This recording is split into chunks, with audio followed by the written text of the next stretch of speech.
Good morning, Warriors. Today is Wednesday, September 16th, 2020. This is going to be short and sweet because we have an important back-to-school message from the administration. Don't worry, that administration message is going to take up enough time that your classes won't start early. So now, to Kirsten Fisher. Thanks, Jason. All potential baseball players will need the player info sheets filled out and sent to Coach Mook.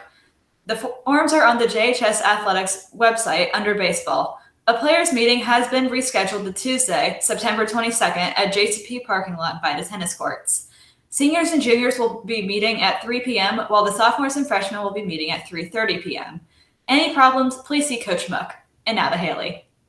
Thanks, Kirsten.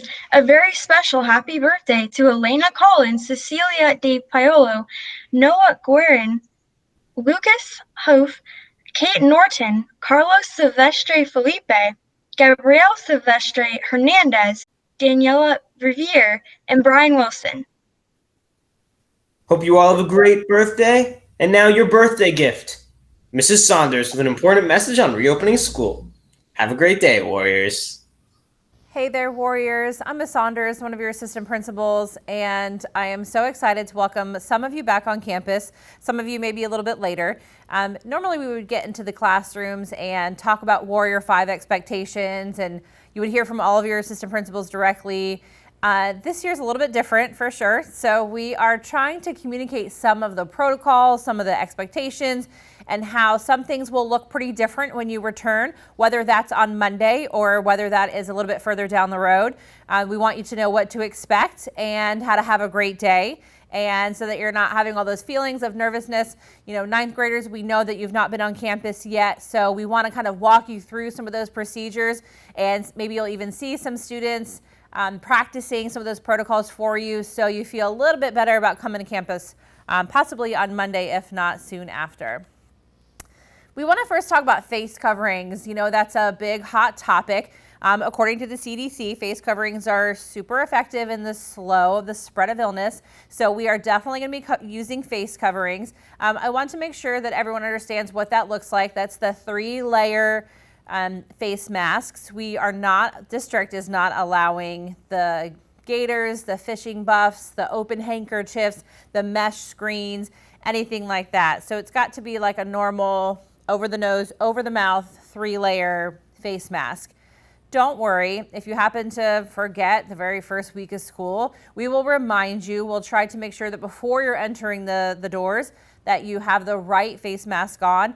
The district has supplied us with lots of extra masks, so initially we'll be able to provide you that mask if you happen to forget on one day. So don't stress, it will be a nice smooth opening of school. Facial coverings are in addition to, but not a substitute for, required social distancing. So we'll talk about that in just a second. And there are certain exemptions to face covering requirements that may be found in policy 5.326.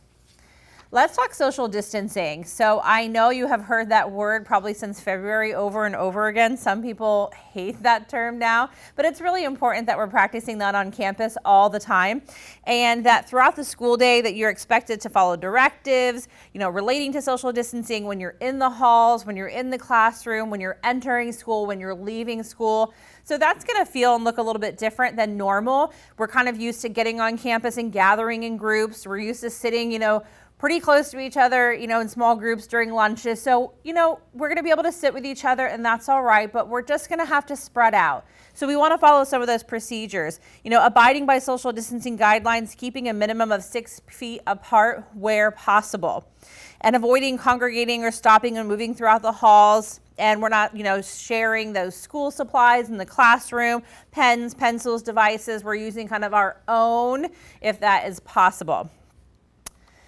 Getting into the classrooms might look a little bit different. So we are definitely using the 6 feet where possible in the classrooms as well. Some of the classrooms have actually been reconfigured to provide distance between students, which is conducive to limiting the spread of the virus. So during class, teachers will be both teaching online and live to the students. And students will assist with keeping their desk or workstations clean, clutter-free, wearing your mask at all times during the class. Students may not share any personal items, pencils, pens, and really encouraged to bring your own water bottle, tissue, hand sanitizer if you happen to need those things. And students should bring their Palm Beach County School District Chromebooks and power cords with them daily. If they have access to a personal laptop, you may also bring this to school with you. So these are some of the things that might look a little bit different than normal in the classroom. Furthermore, school district is really trying to take action to protect the health, safety, and welfare of the students and personnel. Certain measures will be needed to reduce the risk of exposure and spread of COVID-19. All schools will begin student desks at 6 feet apart. As the need arises to place additional students in classrooms, schools will follow guidance as outlined by the CDC and the American Academy of Pediatrics. Students will only sit in seats and desks marked for students and adhere to the teacher's established seating chart. Students will be encouraged to wash their hands, use hand sanitizer throughout the day at school. What about getting to school in the morning? How is that going to look, actually stepping foot on the campus, walking through the gates, and getting into school? So we are looking at students wearing appropriate face coverings like we just covered and entering campus through multiple entrances. So typically the parent drop off at the front gate, the gym lot and PE hallway. So we will be having an entrance over there. So if you park in the gym lot, you can enter there through the PE hallway. Also the Daniels Way entrance, this is really for the walkers who come in through the Daniels Way because that is now a teacher and staff lot. But you will be able to get in through those doors over by the weight room. If a line forms, please be patient and wait. Maintain as much distancing as possible before getting into the school building. Try to avoid that congregating. And also, if you happen to forget something in the morning, we're going to have to kind of retrain our brains in the morning to make sure we have everything we need, because parents are no longer going to be able to bring those forgotten items to the main office like before.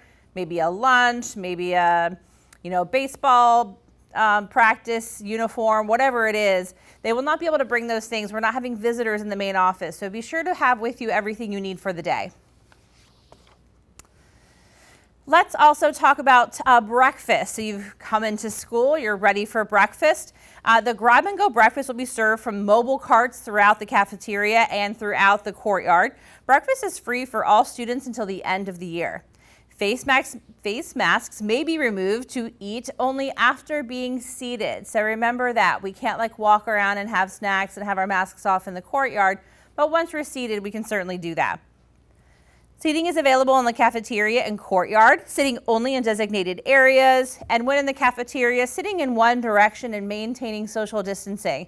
And there'll be lots of adults and staff to help kind of cue those things for you. 7:15, a bell will ring indicating students should begin moving to their classrooms. So that's a little bit different from before. At 7:15, you're going to hear the first bell to kind of initiate moving towards that first period, getting into the building, getting to classes. Then there'll be a 6-minute bell at 7:24 to indicate you've got 6 minutes to get to the room. And then the final bell will ring at 7:30. So that's a little bit different from before. So just kind of be thinking of that. We're trying to give you some more time to kind of move around and get where you need to be. First hour begins at 7:30 with the morning announcements. Some of the classroom protocols. So now we're in the classrooms. Again, some of the classrooms have been kind of reconfigured to make space for all the students. Once a classroom has reached its capacity, students may be directed to report to an overflow room and may be required to log into their class remotely via Google Meet. We've made adjustments in the classroom locations to really avoid the use of overflow rooms. However, as additional students start returning to campus, overflow rooms might have to be implemented. Let's talk about lunch. So again, lunch might look a little bit different. We'll certainly have less students on campus during lunch. We are running 2 lunches this year. And all spaces in the lunchroom have also been reconfigured to provide social distancing between students, which is conducive to limiting the spread of the virus. At lunch, students will sit only in designated areas and labeled areas. In the cafeteria, like I said, sitting in the one direction, maintaining that social distance. We can remove our masks only after we're seated. Okay, waiting in line in a socially distanced manner if you're waiting for your food in the food line. We're not passing or sharing items, including food. Students should not roam around during lunch. Once seated, students should remain in their seats. So sometimes we want to kind of roam around and visit different friends in the courtyard during lunch, but we're asking that kind of once you find your spot in the lunchroom that you stay seated. When you find your spot in the courtyard, you stay seated until that lunch period is over. Okay? Lunches are also available from a variety of carts located throughout the courtyard, the gym concession stand for hot food, or one of 4 areas within the cafeteria. Lunch is free until December 21st, 2020.